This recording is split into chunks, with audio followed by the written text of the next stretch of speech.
एका सुसंस्कृत, वैचारिक आणि विज्ञानवादी समाजाची. आहे का तुमच्याजवळ ते स्वप्न? केले का तुम्ही ते स्वप्न पूर्ण? काय म्हणाला? वेळ नाही, कुटुंबाची जबाबदारी आहे. वा रे वा भीम सैनिका, वा. स्वतःला बाबासाहेबांचा सैनिक म्हणवितो आणि समाजासाठी वेळ नाही म्हणतो. कुटुंबाला जगवायचं आहे म्हणतो. जगव बापा, तू खुशहाल तुझ्या कुटुंबाला जगव. अरे, ती फाटकन लुगडं घातलेली बाई कोण आहे? आणि ती काय रडत आहे?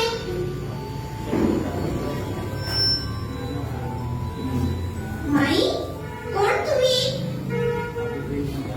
काय म्हणाला? रमाबाई आंबेडकर? मामा, इथे बसून काय रडत आहात?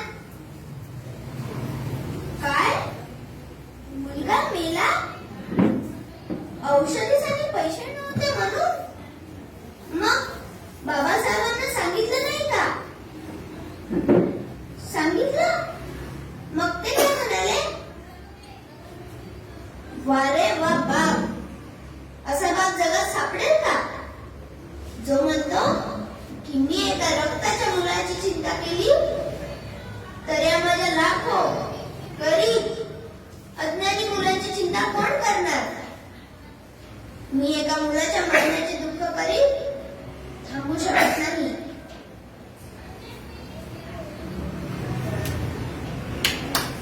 पाहिला?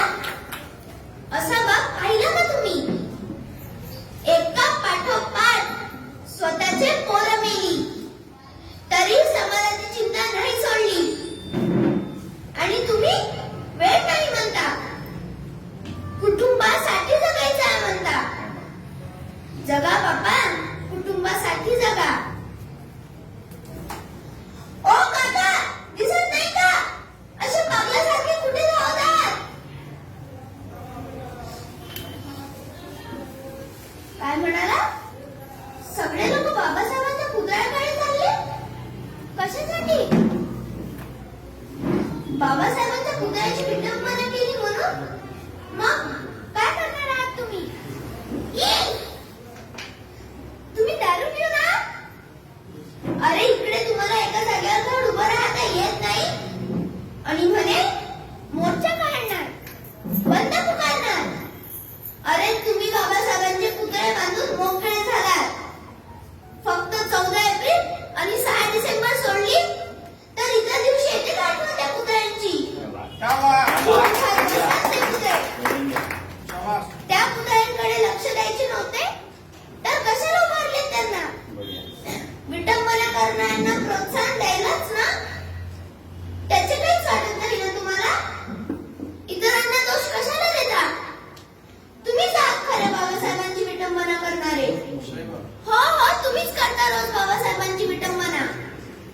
काय सांगितले आहे बाबासाहेबांनी? आहे का लक्षात? कसे लक्षात राहणार? बाबासाहेब म्हणाले होते, मला काळजात ठेवण्यापेक्षा आपल्या मस्तकात ठेवा. बरोबर बोलले होते बाबासाहेब. त्यांना ठेवण्यासाठी मस्तकासारखे दुसरे सुंदर घर नाही. काका, मी तुम्हाला हात जोडते. बाबासाहेबांचे भक्त बनू नका, अनुयायी बना. त्यांचं दैवतीकरण करू नका. कसं स्वाभिमानाचं जीवन दिलं आहे बाबासाहेबांनी आम्हाला. माणूस बनविला माणूस. ते जर जन्मले नसते तर आजही आम्ही किड्या मकोड्यासारखे जीवन जगत राहिलो असतो. साध्या कुत्र्यालाही नसतं विचारलं असतं आम्हाला. काका, ओ काका, मी तुम्हाला हात जोडते, पाया पडते. ही भक्तगिरी सोडा आणि बाबासाहेबांच्या विचारांचा स्वीकार करा. ते पहा, आले आमचे भीम सैनिक 14 एप्रिलची वर्गणी मागायला. दादा दादा, तुम्ही वर्गणी गोळा करून काय करणार आहात? बाबासाहेबांची जयंती साजरी करणार. कशी? डीजे लावून मिरवणूक काढणार आणि मस्त नाचणार.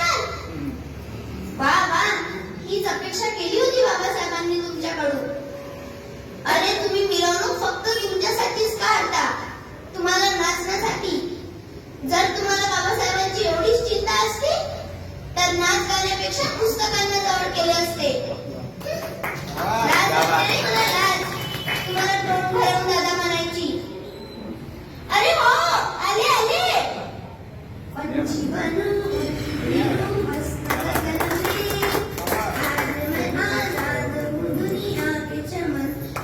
सोड मला. कोण आहेस तू? मला का पकडलं? मला शाळेत जायचं आहे, खूप शिकायचं आहे आणि बाबासाहेबांसारखं काम करायचं आहे. हा झाडू आणि गाडगं कशासाठी आणलं? मला बांधायला? नाही, मी आता हे बांधू देणार नाही. माझ्या पूर्वजांनी बांधलं असेल ते, त्यांनी केली असेल तुमची गुलामी, पण आता हे चालणार नाही. मी तुमची गुलामी करणार नाही. कारण आज माझ्याजवळ माझे संविधान आहे आणि तेच माझं रक्षण करणार आहे. काय म्हणाला? तुम्ही संविधान बदलविणार आहात? अरे हात तर लावून दाखवा संविधानाला. हे इथे बसलेले लोक तुम्हाला जिवंत सोडणार नाही. अरे अरे ते पहा, ते संविधान जाळत आहेत आणि तुम्ही ते शांत बसले आहात. ज्या संविधानाने तुम्हाला माणूस म्हणून जगण्याचा अधिकार दिला, त्याला आज जाळले जात आहे. तुमचे भविष्य बदलविणाऱ्या आरक्षणावर सारखे हल्ले होत आहेत, तरी तुम्ही गप्प का? उठा, अरे उठा, अरे उठा रे. थांबा त्यांना. तुम्ही असेच हातावर हात घेऊन बसले तर माझ्या आणि माझ्या भावंडांचे भविष्य बर्बाद होईल. पुन्हा खॅनलांगी होईल. पुन्हा वेगवेगळ्या मारल्या जाईल. अरे उठा रे. अशा अपघातच लढत राहू नका. निदान आमच्या लहान मुलाच्या भविष्यासाठी तरी एक व्हा. काय तुमच्याकडून आम्ही झगडण्याचे संस्कार घेऊ?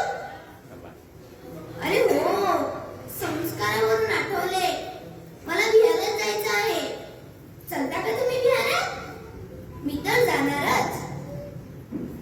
चल ग सई विहाराला, वंदन करू बुद्ध आणि भीमाला.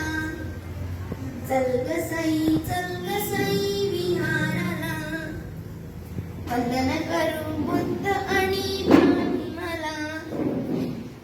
पप्पा पप्पा पप्पा, आज मी बिहारात गेली होती, पण तिथे काही म्हातारी माणसं आणि 3-4 बायाच होत्या. माझ्यासारखी लहान मुलं बिहारात जात नाही का पप्पा? सांगा ना पप्पा, सांगा ना पप्पा. आणि हो, काल मी रजनीच्या घरी गेली होती. तिथे गौतम बुद्ध आणि बाबासाहेबांसोबत आणखी एकाचा फोटो होता. हा, हातापायात बेड्या घातलेला. ते कोण आहेत पप्पा? काय? विठ्ठू बाबा? त्यांनी आपल्या समाजाच्या भल्यासाठी कोणते काम केले होते? काय? फक्त आपल्या जातीत जन्मला? आपल्या जातीत जन्मल्यामुळे माणूस एवढा मोठा होत असतो? त्याचा फोटो गौतम बुद्ध आणि बाबासाहेबांसोबत लागतो? काय पप्पा, तुम्ही तर म्हणत होते आपला समाज शिकला, विज्ञानवादी झाला. हेच आहे का आपल्या समाजाचं शिक्षण? हाच आहे का विज्ञानवाद? हे अशा वागण्यामुळे होणार आहे का समाजाचा विकास? बरोबर बोलले पप्पा तुम्ही. आता मलाच निर्धार करावा लागेल. आता मलाच समाजामध्ये शिरलेल्या वाईट गोष्टी दूर कराव्या लागेल. बुद्धांचा अत्तदीप भव.